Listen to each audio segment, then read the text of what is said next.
Hi, first graders. So today we're going to be talking about temperatures and what makes something hot. What temperature would it be to be hot, warm, cool, and cold? Okay, so I want you to think about today, because springtime is funny, because springtime, it can be hot, warm, cool, or cold. Especially here in New York and New Jersey, it is unpredictable. We don't have a specific weather pattern in the spring. We like to think we do, but then when we get to spring, we have days that are really hot, we have days that are warm, we have days that are cool, and we have days that are downright cold. And we think it should be warm and maybe some cool days, but that's not the case. So we have a little bit of everything this time of the year. I might think a day is cold that you might think is cool or warm. You know me, I get cold very easily, and I don't like the cold. I like the hot. I'll tolerate the warm. I don't like cool and cold. And you know that. So let's talk about some temperatures. I'm not sure if you have this in your packet that I gave you. Some of the things are in your packet, some of them are not, and that was what was in my folders. Unfortunately, they give me some things and not you, but I don't remember what you have and what I have. So if you don't have this, just follow along. If you do, then follow along on your paper. And either way is fine. It's not something that you need to have. Okay, let me pull you closer. All right, so this is a thermometer. You've probably seen this before. We have one in our classroom. And if you look, this right here, okay, this thermometer goes up to 120. Here in our part of the country, in our part of the world, we usually do not get that hot. Although sometimes it feels that hot, but we usually do not get that hot. Sometimes we can get to 100. In the summer, we're usually in the 80s or 90s. Okay, they're considering 100 degrees to be a hot day, and I agree with that. Wouldn't you agree? So we're gonna write hot right there. Okay, they're considering 80, like between probably 65 to 80, a warm day. I would agree with that. Sometimes 80 feels hotter than it is. Sometimes 65 feels colder than it is. But usually between about 65 and 80 is considered a warm day. Anything more than 80 is a hot day. Okay? And then a cool day would be like 55 to 65. That would be a cool day. Although I would argue that anything below 60 is cold. But that's just me. 30 degrees or anything really below 50 is a cold day. You might think that's not true. You might think 40 starts a cold day, and anything above 40 is cool or warm. But everybody's different. I am cold if it's below 80. So so you can't go by Mrs. Bray. We can't do these right now. We would be going outside today and checking the temperature of outside, and inside our classroom we would be checking the temperature of drinking water from our water fountain. Obviously we cannot do that together, so we're not going to, but but if you have a thermometer outside, you can write your temperature inside, and maybe just over here your temperature outside. If you know that. Let's see, my watch says right now it's 58 outside. So 58 would be considered cool, although I would consider that cold. But it's a cool day. Okay, it's not an average day. Usually an average day in the spring, in May, is in the 70s. So we've had some below average temperatures lately, but it's supposed to get warmer starting, I believe, tomorrow or Friday, and then be good springtime weather, which I hope lasts. So these are our temperatures, hot, warm, cool, and cold. And again, we'll just go over it again. 100, from like 85-ish to 100 is hot. 65 to 85 is warm. 55 to 65 is cool, maybe somewhere around there, maybe up to 70. Below 50, cold, very cold. We usually get in the 30s. That's our average temperatures here in the winter. Sometimes we get in the 20s. Sometimes we even get down in the 10s and the teens and the single digits, which is super, super cold. Okay, so let's take out this paper. This is 128A. This is our paper for today, and it says draw a 3-inch line segment. So I'm going to do that, and hopefully I can fit my name on that tiny little line, but we will see. Okay, so draw your 3-inch line segment. Okay, and I will write my name. This is Bray.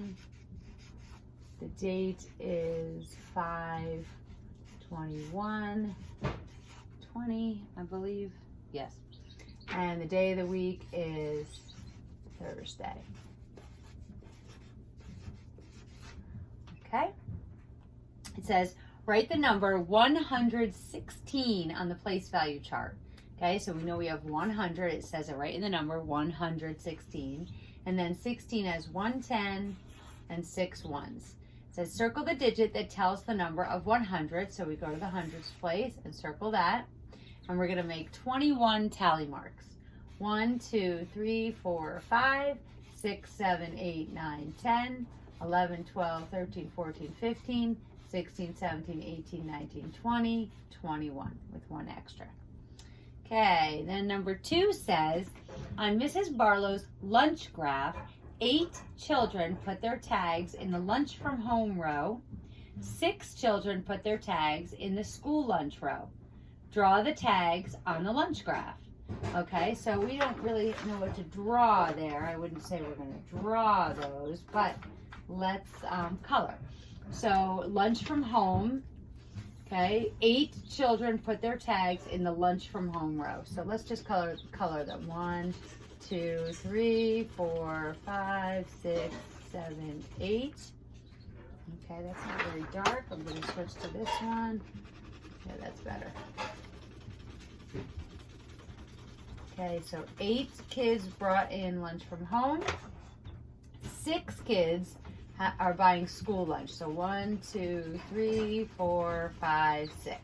Okay, now that we filled in the graph, we're going to answer some questions about the graph.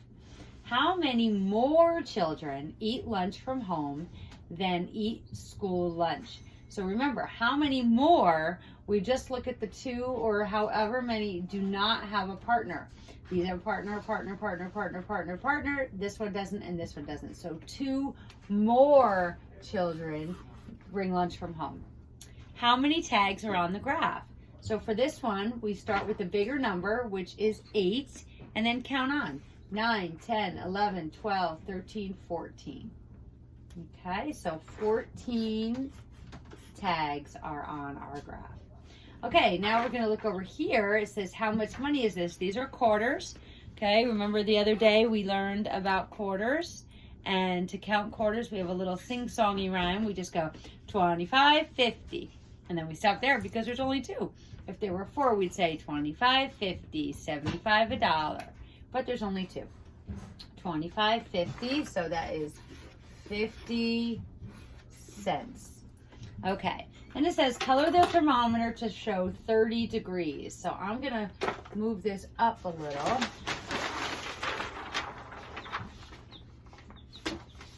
Bear with me. Move it up to here because we need to be able to see our thermometer. Okay, so I'm going to take my red crayon because mercury in a thermometer, and we've talked about this before, mercury is red. Okay, and the warmer it gets, the more the mercury expands. That's not a good red. The more the mercury expands and it fills up however much of the thermometer that goes with the heat of the day. Okay, so on a day that's 30 degrees, we go up to here, okay, and it's not very warm, so it didn't expand very much. So the mercury only expanded to right there.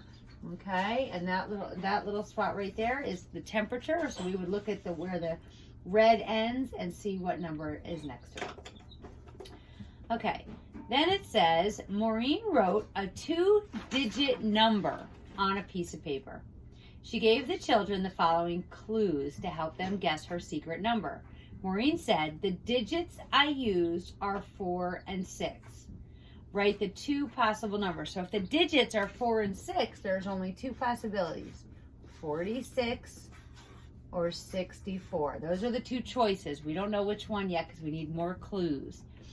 Then it says, Maureen said the number is between 48 and 70. Circle Maureen's number.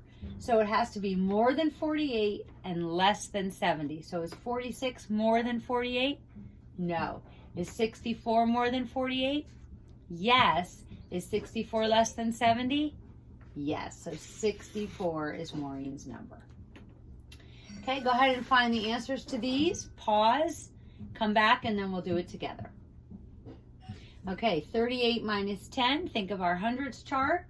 From 38, we go up 1, and the answer, 38 minus 10 equals 28.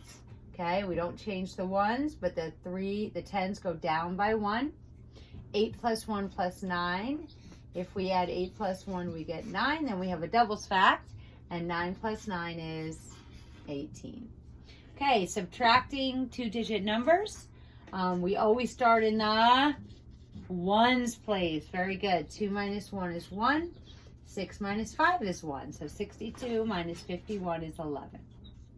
Okay, 58 minus 52. 8 minus 2 equals 6. And 5 minus 5 equals 0. So 58 minus 52 equals 6. Okay, great job today. I know you want to see the chicks, so I'll show you the chicks real quick. They're still in that little spot right there. I don't know why that's their favorite spot in the tub, but that's where they like to be. And they seem to be getting along really well. They like each other. They don't fight or peck each other. In the past, I've had chicks that don't like each other and they peck each other. So these seem to be getting along very well. So have a great day. I'll see you tomorrow.